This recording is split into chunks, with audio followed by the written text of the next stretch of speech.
Hello, my dear students. We have already finished the 7 tenses in our previous lectures. Today we are going to learn about the 8th tense, which is simple future tense, એટલે કે સાદો ભવિષ્યકાળ. જોઈએ ક્યારે ઉપયોગમાં આવે છે સાદો ભવિષ્યકાળ. It is one of the easiest tense. જે ક્રિયા હવે પછીના સમયમાં થવાની હોય, એટલે કે હવે જે આવનારો સમય છે એમાં થવાની હોય એવી દરેક ક્રિયા છે એ સાદા ભવિષ્યકાળમાં છે. બરાબર, એ ક્રિયા સાદા ભવિષ્યકાળમાં છે.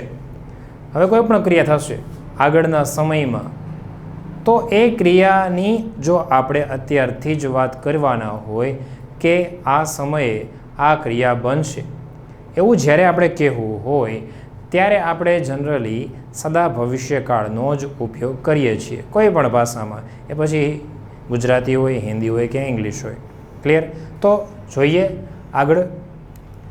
જનરલી આપણને કીવર્ડ્સ તરીકે સિમ્પલ ફ્યુચરમાં ટુમોરો મોસ્ટલી જોવા મળે છે. Tomorrow, the next day, the next month, the next time, એવા બધા જ શબ્દો જે કે સમય દર્શાવતા હોય એવા કોઈ પણ શબ્દ, the following day, month, week, year, time, એ બધા એક સમાન છે. ડે આફ્ટર એટલે કે પછીના દિવસે, એટલે કે જે આવવાનો દિવસ છે એ. સૂન એક ભવિષ્ય દર્શાવતો શબ્દ, સૂન એટલે કે નજીકના સમયમાં, ટૂંક સમયમાં જે કંઈ થવાનું હોય એને ધ્યાનમાં લઈને આપણે સૂન શબ્દનો ઉપયોગ કરી શકીએ. ઓકે, તો હવે આગળ આપણે વાક્યરચના જોઈએ આ ટેન્સની. તો સૌથી પહેલી જેમ આપણે જોઈએ છીએ એ જ રીતે પહેલી વાક્યરચના જોઈએ. તો પહેલી વાક્યરચના છે એક્ટિવ. હવે એક્ટિવમાં એઝ આઈ સેડ બિફોર, પહેલાં જેમ મેં તમને કહી દીધું એ જ રીતે હવે આપણે જે કોમન વાક્યરચનાના ભાગ છે એને આપણે હવે જોતા નથી. સીધી જ વાક્યરચનાના મુખ્ય પાર્ટ ઉપર આવીએ તો શેલ અને વિલ છે એ આ ટેન્સના ટુ બીના રૂપ છે. Forms of to be, helping verbs. તો એ પ્લસ V1.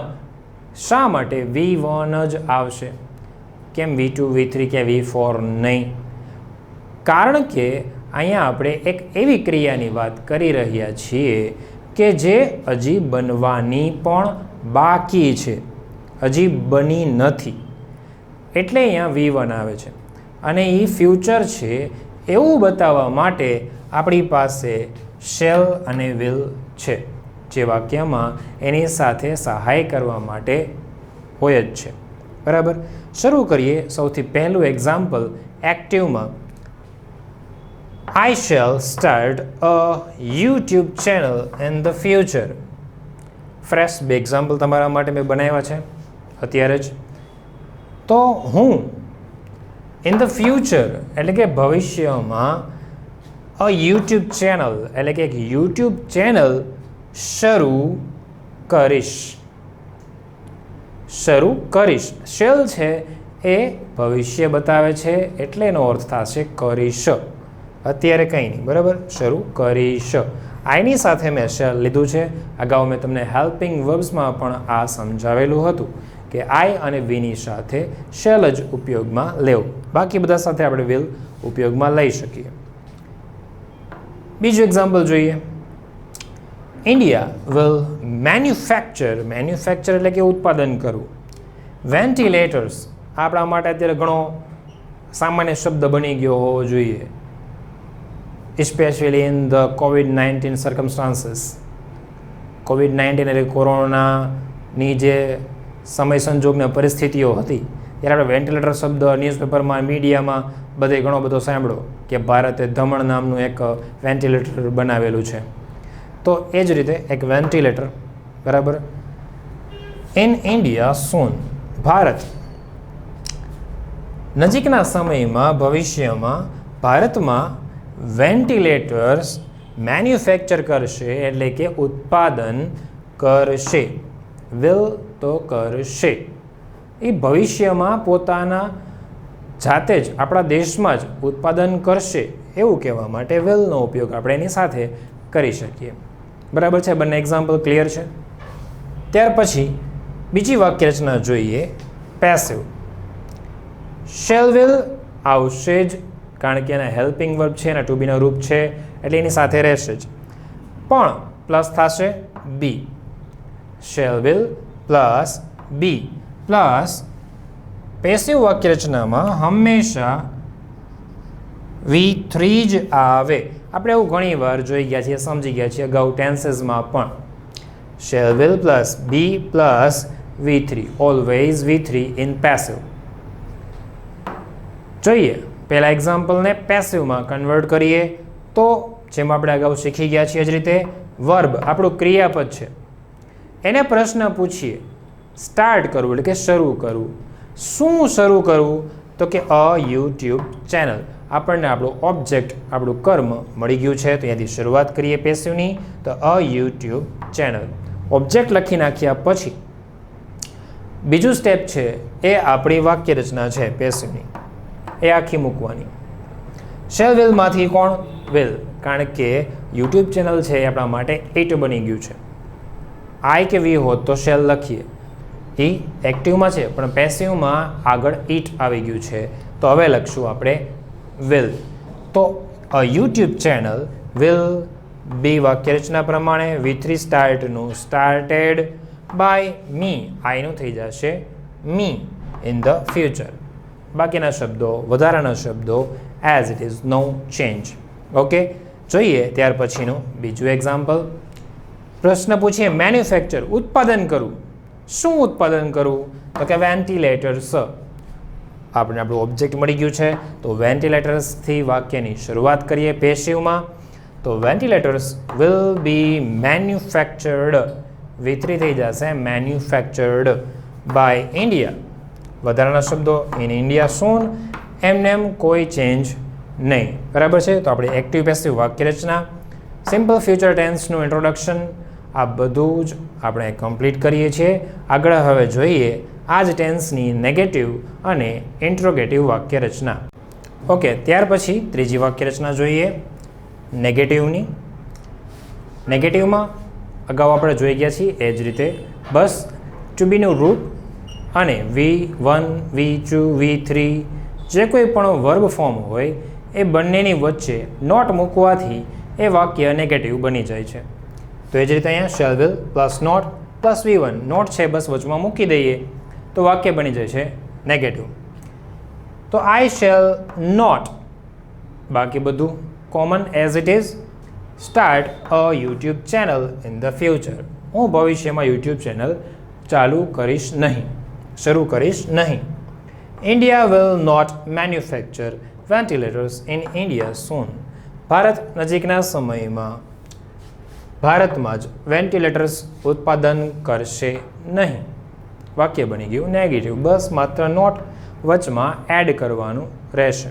ઓકે, ઇન્ટ્રોગેટિવ પ્રશ્નાર્થ વાક્યરચના.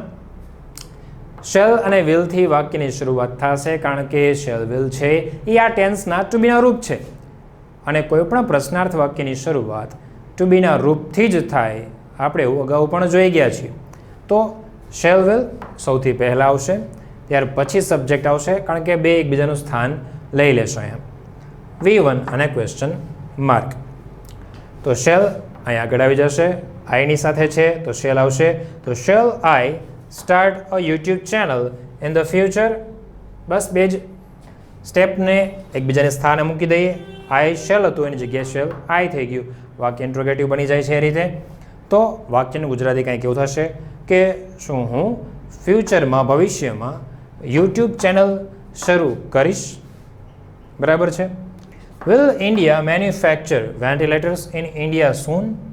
શું ભારત નજીકના સમયમાં ભારતમાં જ વેન્ટિલેટરનું ઉત્પાદન કરશે. બરાબર, આ રીતે તમે વાક્યને સરળતાથી પ્રશ્નાર્થ વાક્યમાં ફેરવી શકો છો. બરાબર છે, અને પ્રશ્નાર્થ વાક્યની વાક્યરચના તો તમને બધાને ખાસ આવડવી જોઈએ, કારણ કે તમારે 11 અને 12માં પણ ફ્રેમ ક્વેશ્ચન તો પૂછાય જ છે. એટલે પ્રશ્નાર્થ વાક્ય રચના દરેક કાળની આપણને આવડતી હોવી એ અત્યંત જરૂરી છે.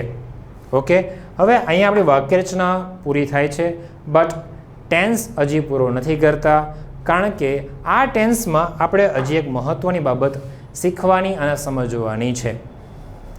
એ છે ઇફ વાળી વાક્ય રચના. ઇફ વાળી વાક્ય રચના.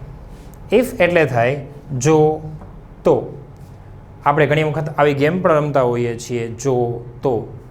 જો મારો ફ્રેન્ડ રાજા હોત તો, જો હું વડાપ્રધાન બનું તો. આપણે નાની નાની નાનપણથી જ ગેમ રમતા આવીએ છીએ. બસ એ જ વસ્તુ છે આ ઇફ એટલે કે જો તો.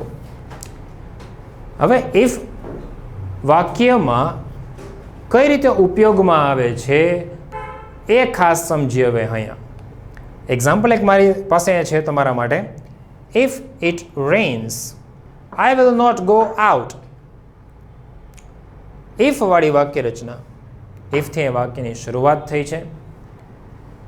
તો if it rains, જે વાક્યમાં if આપેલું હોય ત્યારે એ વાક્ય છે એ આપણને શરત બતાવે છે. if છે આપણને શરત બતાવે છે. જો આપણે ગેમ રમીએ ત્યારે શરત મૂકીએ જ છીએ કે જો મારો મિત્ર રાજા બને તો રાજા બને એ પહેલી શરત છે. જો એનું પાલન થાય તો એનું ભવિષ્યમાં શું પરિણામ આવે એ પછીના વાક્યમાં આપણે બોલીએ. બરાબર છે? તો જે ઇફ વાળી વાક્ય રચના છે એમાં જે પહેલું વાક્ય હોય છે એ શરત બતાવતું હોય છે. It shows a condition. અને જે બીજું વાક્ય આવશે ઇફ વાળું વાક્ય, અલ્પવિરામ, પાછું બીજું વાક્ય. હવે આ બીજું વાક્ય છે એ પરિણામ દર્શાવતું વાક્ય હોય. તો અહીંયા છે જો વરસાદ આવશે કે વરસાદ વરસશે. અહીંયા ઇટ એટલે કે વરસાદ. જો વરસાદ વરસશે તો હું બહાર નહીં જાઉં. ક્લિયર છે? તો હું બહાર નહીં જાઉં. આ એનું ભવિષ્યનું પરિણામ આવી શકે છે. તો આ વાક્ય છે એ આપણું ભવિષ્યકાળમાં હોય છે. જ્યારે કે ઇફ વાળું વાક્ય હોય છે એ વર્તમાનમાં હોય છે. તો આ વાક્યમાં બે ટેન્સ આપણી સામે છે.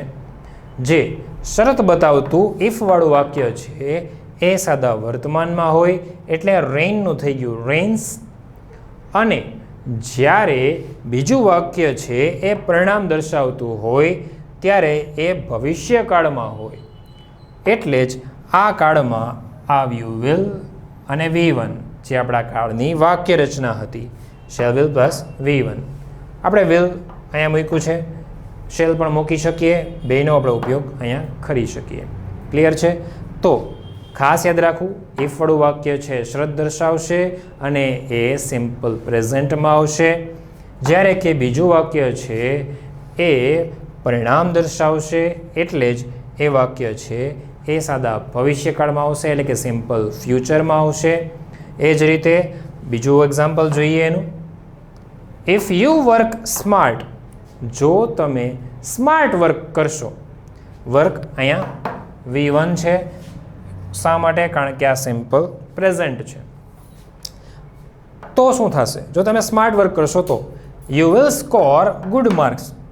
તો તમે સારા માર્ક્સ છે એ સ્કોર કરી શકશો. હવે આ થઈ ગયું સિમ્પલ ફ્યુચર. તો બે કાળ, પહેલી કન્ડિશન હશે ઇફ વાળા વાક્યમાં, શરત બતાવશે કે જો તમે સ્માર્ટ વર્ક કરશો તો. એ પહેલી કન્ડિશન. જો એનું પાલન થાય તો શું થશે? તો you will score good marks. તો તમે સારા માર્ક્સ છે એ એક્ઝામમાં સ્કોર કરી શકશો. ક્લિયર છે? હવે આ વાક્ય છે જેમ મેં તમને કીધું કે શરત બતાવે છે, કન્ડિશન બતાવે છે. તો તમારા માટે એક વધારે મહત્ત્વની બાબત અહીંયા એ પણ બને છે કે આ વાક્ય છે એ શોવિંગ કન્ડિશન નામના એક ફંક્શનનું વાક્ય છે. કન્ડિશન એટલે કે શરત. તો શરત બતાવવા માટે શરતવાળું વાક્ય હોય ત્યારે આવા વાક્યનું ફંક્શન બને છે શોવિંગ કન્ડિશન. હવે કન્ડિશન છે એ બે પ્રકારની હોય છે, એક પ્રેઝન્ટમાં હોય છે, એક પાસ્ટમાં હોય છે. જ્યારે આપણા આ વાક્યો છે એ સિમ્પલ પ્રેઝન્ટના અને સિમ્પલ ફ્યુચરના છે, તેથી આ ફંક્શન છે એ આપણું પ્રેઝન્ટમાં છે. તો માત્ર સિમ્પલ સોવિંગ કન્ડિશન એ પ્રેઝન્ટની વાત છે. સિમ્પલ કઈ રીતે પાસ્ટમાં બને છે એ આપણે આગળના સમયમાં જોશું. બરાબર છે. અત્યારે આપણે સિમ્પલ ફ્યુચર ભણ્યા છીએ, એટલે આપણે આ વસ્તુ અત્યારે ખાસ સમજી જઈએ કે જેથી કરીને આપણને આ બાબત યાદ રહી જાય. તો સિમ્પલ પ્રેઝન્ટ અગાઉ આપણે ભણી ગયા છીએ, સિમ્પલ ફ્યુચર અત્યારે ભણ્યા છીએ. તો બે વાક્યો એક વાક્યમાં કઈ રીતે આવી શકે, એનો ઉપયોગ થઈ શકે એ આપણે ખાસ સમજીએ. તો આ વસ્તુ તમારે કઈ રીતે લખવાની છે પહેલાં ખાસ એ સમજી લ્યો. 4 વાક્ય રચનાઓ લખી લ્યો, ત્યાર પછી હેડિંગ આપશું ઇફ વાળી વાક્ય રચના. બરાબર. બાજુમાં એનો અર્થ, જો તો, બ્રેકેટમાં અથવા બાજુમાં નામ લખશો તમે શોવિંગ કન્ડિશન, ફંક્શનનું નામ છે જે પ્રેઝન્ટમાં છે. આટલું લખીને ત્યાર પછી એક પેરેગ્રાફ લખશો. હવે એ પેરેગ્રાફમાં શું લખશો એ હું બોલું છું, હવે એ તમે લખશો. બરાબર છે. શરૂ કરીએ છીએ પેરેગ્રાફ ઇફ માટે. જો વાક્યની શરૂઆત ઇફથી થતી હોય તો તે શરત બતાવે છે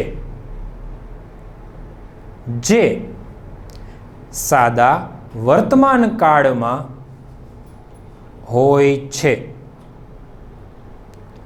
જ્યારે બીજું વાક્ય ભવિષ્યનું પરિણામ દર્શાવે છે જે સાદા ભવિષ્યકાળમાં હોય છે. તો આટલો પેરેગ્રાફ લખ્યા પછી તમે આ બે એક્ઝામ્પલ તમારી બુકમાં લખશો. બરાબર છે. નીચે તમે આવું રફ વર્ક ખાસ કરશો તમારી ફેર બુકમાં પણ. શરત એટલે કે વર્તમાન અહીંયા, પરિણામ એટલે કે ભવિષ્ય અહીંયા.